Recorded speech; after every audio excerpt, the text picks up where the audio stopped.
Şu an bu videoyu izliyorsan büyük ihtimalle evinden para kazanmak istiyorsun. Belki işsizsin, belki öğrenci ya da ek gelir arayan bir vatandaşsın.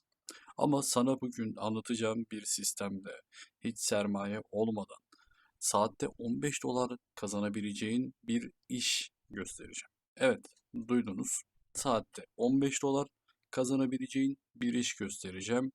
Ve zaten videoda ileriki süreçlerde hemen nasıl anlatabileceğimi göstereceğim. O yüzden videoyu sonuna kadar izlemeyi lütfen unutma. Sadece bir lise diplomanız olması gerekiyor arkadaşlar. Evden çalışabileceğiniz ve çalıştığınız bu şirket Amerikalı şirketlere uzaktan müşteri desteği verebileceği bir sistem. İnternette artık bunun gibi sistemleri aramak için kaybolmanıza gerek yok. Bizler sizlere tüm desteği burada içeriklerimizi üretiyoruz. Başvuru sayfasını, başvuru şartlarını, başvuru taktiğini ve ödeme kanıtlarını zaten göstereceğiz. Tek tek göstereceğiz. Şimdi bu iş Türkiye'den yapılabiliyor. Kelly Connect diye bir Amerikalı bir sistem var. Bir merkezli dev bir şirket var arkadaşlar. Burada müşteri temsilciliğini ve bunu basit bir destek işleri için aslında insan arıyorlar. Yani senin yapman tek gereken İngilizceyi orta seviyede konuşmak ve başvuruyu doğru yapmak. Ve güzel haber şu ki arkadaşlar saatlik 15 dolar kazanırsam ayda sadece 4 saat çalışsan bile ortalama 15-20 bin lira para kazanabiliyorsun. Ama tabii ki daha fazlası da mümkün. Çünkü bu sistemde esnek saatler var. Çok güzel bir şey. Ne kadar çalışırsan o kadar kazanıyorsun.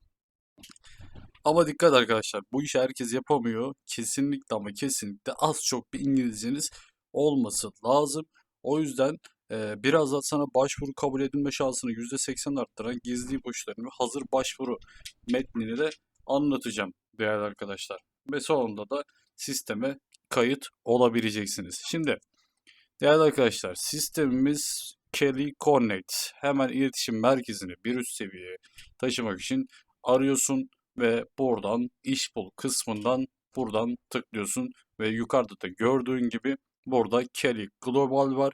Buradan direkt olarak giriş yapıyorsun, başvuruyorsun ve burada önemli olan ne biliyor musunuz arkadaşlar? Önemli olan en büyük kritik noktamız bizler bu sisteme mail atarken, bu sistemde görüşürken ya da bu sistemde çalışırken bizler VPN kullanmalıyız. Bakınız en büyük kritik noktamız burası. Yani senin başvuruyu kabul edilme şansını %80 arttıran nokta burası. VPN kullanırken de zaten ne yapacağız? Amerika seçeceğiz ya da farklı bir yakın lokasyon seçeceğiz. O yüzden kesinlikle ama kesinlikle VPN kullanmamız gerekiyor. Değerli arkadaşlar, peki bakınız şimdi bu şirket bildiğiniz şirket sizi işe alıyor. İşe alma süreci de toplamda nasıl desem dolar bazında saatlik çalışıyorsunuz. Orta ölçekli işletmelerden toplamda 500 şirketlere kadar dünya çapında en iyi ve en parlak markalara özel bir iletişim merkezi çözümü sağlıyor bu şirketler. Ve burada mesela şöyle göstereyim ana sayfasında nerelerle çalışıyor, ne yapıyorlar bakalım. Değerli arkadaşlar aşağı indiğimiz zaman bakıyorum mesela burada bir sürü şirketlere, sektörlere hizmet sağladığını görebilirsiniz. Aşağı biraz daha iniyorum. Şöyle en büyük noktası ne biliyor musunuz arkadaşlar? Sizlere ilk başlangıçta öğrenme yönetimi dediği sizlere eğitim veriyor. Yani şurası.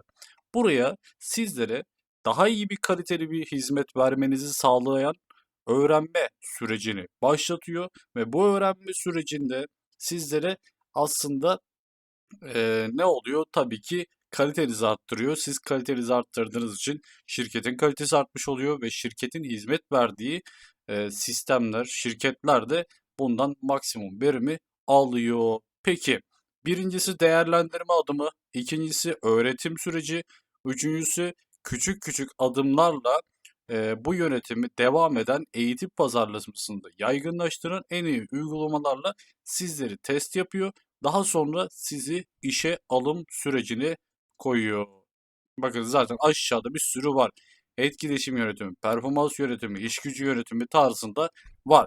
Değerli arkadaşlar, Türkiye'de asgari ücretle devamlı ya asgari ücret atsa bile tamam mı? Sen artık böyle daha fazla kazanamıyorsun. Yani senin 8-10 saatini verdiğin bir sistemde maalesef ki TL aldığın bir sistemde kazanamıyorsun abi. Elinden yani bir şey gelmiyor anladın mı? O yüzden bizim kovalamamız lazım, bizim uğraşmamız lazım, bizim çabalamamız lazım. Bizler de bu kanalda zaten o yüzden elimizden geldiği kadar en iyi yöntemleri oluşturmaya çalışıyoruz. Ben mesela düşünüyorum abi. Mesela Kelly Connect'i bulurken dedim ki ulan dedim ben dedim mesela tamam internetten para kazanma üzerine içerikler çekiyorum ama benim artık böyle biraz daha kişilerin iş bulma yöntemi kısımlarına da girmem gerektiğini düşündüm. Baktım en mantıklı sistem bu. Bir tane de arkadaş burada çalışıyor şu an benim. O yüzden dedim hani ulan dedim 15 dolar saatte iyi para dedim. Yani bir de esnek saatleri var. Bir de global bir şirket. Amerika menşeli bir şirket. Paranın gelmeme olasılığı da yok. Arkadaş da alıyor. Dedim tamam o zaman abi dedim. Bu mantıklı. O yüzden bunun linkini de size açıklama kısmında bırakacağım. E, Oradan da ulaşabilirsiniz. Dilerseniz de direkt olarak Kelly Connect'te yazıp buradan ulaşabilirsiniz arkadaşlar. Eğer mesela diyelim ki sen bu videoda benim için tatmin olmadın, tamam mı? Hemen burada iletişim kısmına gelerek arkadaşlar burada mail atabilirsiniz. Bunların maillerine de buradan bilgisini de atabilirsiniz. Mesela bak buraya geldim. Kelly Connect'te iş başvurusu, istihdam hakkında bilgi alma, işte merkezi, iletişim merkezi için işe girmek istiyorum. Bakınız şu an burada görüyorsunuzdur zaten. O yüzden bak burada tıklıyorsun, mail atıyorsun. Burada da hani benim videomdan tatmin olmadıysan olabilir. Ben hiç böyle şeylerle ilgili problem oluşturan birisi değilim. Olmayabilirsin. O yüzden buradan da bilgi alabilirsin. Mutlaka dene. Ama kesinlikle evde boş boş oturmayın arkadaşlar. Para kazanma zamanı bu zaman. İnternetten para kazanma dönemi bu zaman. Sen uğraşmazsan, ben uğraşmazsam Avrupalı arkadaş, Amerikalı arkadaş uğraşıyor arkadaşlar. O yüzden bizler elimizden gelenin en iyisini, en kalitesini ve en çok parayı kazanabileceğimiz yöntemleri oluşturuyoruz. Sizlere kanalımızda anlatıyoruz. Anlatıyoruz arkadaşlar. O yüzden kanalımızda kesinlikle diğer videolara da bakabilirsiniz. Bu videolarda da böyle salak saçma şeyler değil. Mesela örnek veriyorum. İlk başta ben dedim ki Trendyol'da ben dropshipping nasıl yapabilirim? Bir tane sistem keşfettik. Sistem gerçekten eline ürün gelmeden parayı kazanıyorsun. Ürünü tedarikçi gönderiyor. Vay be dedim. Ondan sonra dedim ki abi dedim o zaman ben dedim ürünü madem tedarikçi gönderiyor ben ne yapıyorum? Sen ne yapıyorsun? Ürünün maliyetine, fiyatını, ürünü alıyorsun. Satışı yapıldığı zaman bak sadece satış yapıldığı zaman paranı kazıyorsun. Bitti. Daha sonra dedim ki o zaman dedim Trendyol'da ne satılır? Bir onu araştıralım dedim. Ondan sonra ona özel de bir video yaptım burada. Oldu bitti. O yüzden bizler sizlere adım adım kaliteli içerikler oluşturuyoruz. Bunları daha sonra oynatma listesine koyup bir eğitim gibi olacağız. Burada bedava abi. Siz hiçbir para vermiyorsunuz. Gerçekten 1 TL bile para yatırmanızı istemiyorum hiçbir şeye ki zaten hiçbir videomda para yatırmıyorsunuz ve yatırım tavsiyesi vermiyorum. Evet, seviliyorsunuz, sayılıyorsunuz. Bir sonraki videoda görüşmek üzere.